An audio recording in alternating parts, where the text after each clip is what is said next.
और ब्रेक के बाद खबर मोहल्ले की। जयपुर शहर में बसने वाले गजसिंहपुरा की आज हम बात करेंगे, जो आज भी आदिवासी इलाका कहलाता है। गजसिंहपुरा के लोग आज भी बुनियादी सुविधाओं से महरूम हैं।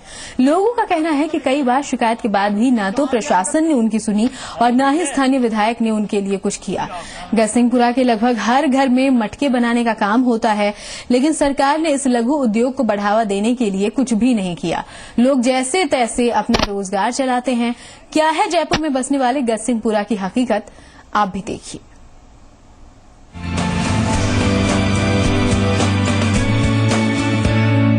600 साल पुराना है जयपुर का ये गजसिंहपुरा, और यहाँ पर सभी लोग एक बड़े परिवार की तरह रहते हैं।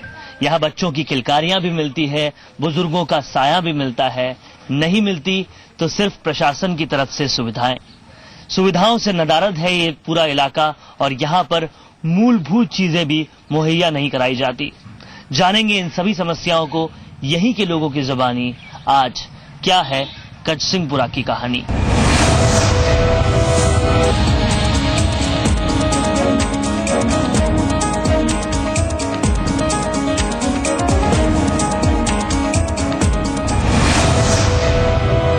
यहाँ पर झोटवाड़ा विधानसभा क्षेत्र लगता है। विधायक साहब क्या करते हैं? विधायक साहब ये कहता है कि आपने मेरे को कोई जरूरत नहीं है, आदिवासी होगा तो होगा, पढ़ाओ तो पढ़ाओ, मेरे से बात करने की जरूरत नहीं है, आगे बढ़ाने की बात करने की जरूरत नहीं है। हमको वोट नहीं देते हो, आप पार्टी को वोट देते हो। विधायक साहब का कहना है कि आप हमको वोट नहीं देते, आप पार्टी को वोट देते हैं, और इसलिए हम गाँव को आगे नहीं बढ़ाएंगे। इस तरह से पिछड़ा है ये गाँव। यहाँ कचरा भी एक समस्या है, पानी की निकासी भी एक समस्या है। क्या आप लोगों ने कभी नगर निगम से दरख्वास्त की, जेडीए से दरख्वास्त की? कई बार जेडीए से और नगर निगम से संपर्क किया है, तो उन्होंने कहा कि हम व्यवस्था करवाते हैं आपकी, और ना तो यहाँ सफाई होती है, ना कोई रोड लाइट की व्यवस्था है, ना रोड की है। महज वादे कर दिए, महज दावे कर दिए, आश्वासन दे दिए, लेकिन हुआ आज तक कुछ नहीं।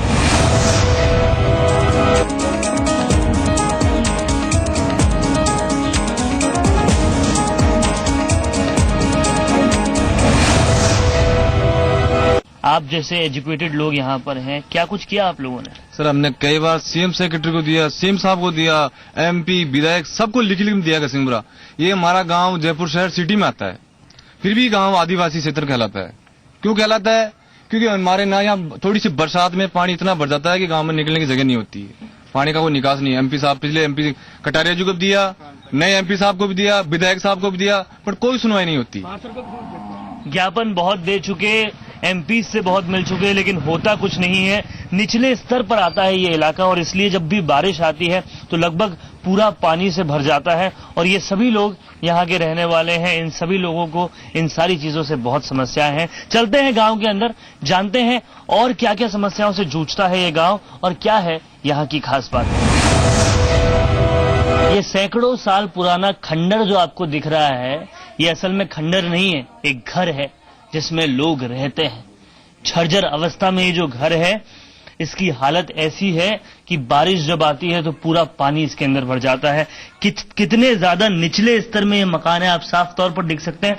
इसके अंदर पूरा पानी भर जाता है, और ये कहानी सिर्फ इस अकेले मकान की नहीं, गजसिंहपुरा के ज्यादातर जगहों की है। चाहे वो गजसिंहपुरा का स्कूल हो या गजसिंहपुरा का बाकी मकान, बारिश के वक्त इन सब की हालत बहुत दुर्भर हो जाती है। पूरा मकान आप साफ तौर पर देख सकते हैं, बारिश से किस तरह से झरझर हो चुका है, पानी से किस तरह से झरझर हो चुका है। ये है असली हालात, और इनको सुधारने कोई नहीं आता, ना कोई प्रशासन, ना कुछ। जो कुछ करते हैं यहीं के लोग मिलकर कर लेते हैं, और यहीं के सारे लोग जो हैं वो इस चीजों को सुधारते हैं। ये है एक खंडर जैसा दिखने वाला मकान जिसमें लोग रहते हैं। अब सोचिए लोग कैसे रहते होंगे यहाँ पर। मटका बनाना यहाँ का सबसे बड़ा रोजगार है और मटका बनाने के लिए इस तरह से जो पॉलीथीन का कचरा है उसका इस्तेमाल किया जाता है। उसको पकाने के लिए शाम को पूरा काला सा आसमान हो जाता है, क्योंकि पॉलीथीन से जब जलता है उसमें जब आग लगती है तो उस तरह से प्रदूषण होता है। इसका जब इस्तेमाल किया जाता है तो यहाँ पर काफी बीमारियां हो जाती है उसकी वजह से। जी, बीमारियां तो होती है, पर ये एक तरह का इनका रोजगार भी है। खास तौर से जो ये रोजगार है इससे वंचित तो नहीं हो सकते। ये जो भी इनका ये रोजगार है ये इनको करना पड़ेगा। ये इससे इनको स्वयं को भी समस्याएं होती है और दूसरों को भी समस्याएं होती है, पर जो इनका रोजगार है ये इनको करना ही पड़ता है। काला धुआं पूरा यहाँ बन जाता है इसकी वजह से। क्या सरकार कोई ईंधन की फैसिलिटी ऐसा कुछ नहीं देती? कुछ भी नहीं देती है। ईंधन की फैसिलिटी देने को पूरी तरह धुएं भर जाती है, कोहरा हो जाता है, दम घुटने लगता है। कोहरा हो जाता है क्योंकि पॉलिथीन जब जलेगी तो काला धुआं निकलेगा, और जब काला धुआं निकलेगा तो दम घुटने लगेगा। ये गजसिंहपुरा में रोज होता है, क्योंकि इस तरह से कचरे को पकाकर मटके बनाए जाते हैं। गजसिंहपुरा के लोग चिकनी माटी को हाथ लगाते हैं तो इस तरह से वो घड़ा बन जाती है, मटका बन जाती है। जयपुर में ये सब घड़े, ये सब मटके यहीं से आते हैं और यहाँ के लोगों में ये हुनर बसता है मटके बनाने का, घड़े बनाने का, चिकनी माटी को एक शेप में तब्दील करने का। लेकिन इस लघु उद्योग को भी सरकार की तरफ से आज तक कोई सहायता नहीं मिली। ये इतना बड़ा लघु उद्योग यहाँ पर है, क्या आपको कोई सहायता नहीं मिली?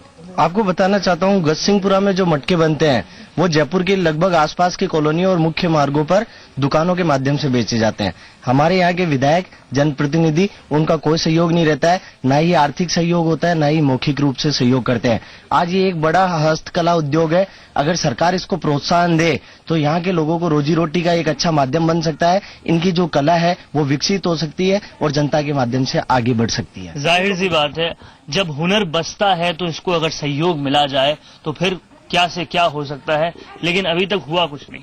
जी, अभी तक हुआ तो कुछ ही नहीं है। बाकी जो भी है ये काफी अच्छा हुनर है, पर यहाँ के लोग इसी चीज से डर जाते हैं कि ये हुनर ही है अपने बच्चों का, और आगे शिक्षित भी नहीं कर पाते हैं। यहाँ जो स्कूल आपको बताया गया है उस स्कूल में 8वीं तक है, वो स्कूल अभी तक पिछले करीबन 10 साल पहले ये 10वीं तक होने की बात थी। अभी तक उसमें 2 रूम डले हैं, उनकी छत भी ग्रामवासियों ने डलाई है। वो एक कंकाल की तरह यहाँ अपने सामने पेश है। यहाँ हमेशा ये कहा जाता है कि आपके पास हुनर है तो पढ़ने लिखने की क्या जरूरत है, और सरकारी स्कूल तक को अभी तक 8वीं से 10वीं तक नहीं किया गया। 10 साल हो गए, लेकिन पढ़ाई लिखाई होती है। अब 10वीं जो बच्ची पढ़ती है उसको 10वीं पढ़ाई के लिए कहाँ भेजना पड़ता है मेरे को। यहाँ की यही स्कूल को नहीं संभालती है, गवर्नमेंट को कोई ध्यान नहीं देता है। गवर्नमेंट से बात करते हैं तो भाई तुम मेरे चंदा उगा के कर लो। हमारे को पार्षद को भी हमने बोला, एमएलए को भी बोला, हमने यहाँ केंद्र वाले को भी बोल दिया, सबको बोला, हमने मना कर दिया, भाई हमारी नहीं है। सरकार कहती है खुद चंदा इकट्ठा करके कर लो और हम कुछ नहीं करेंगे। ये है जमीनी हालात, गजसिंहपुरा के हालात।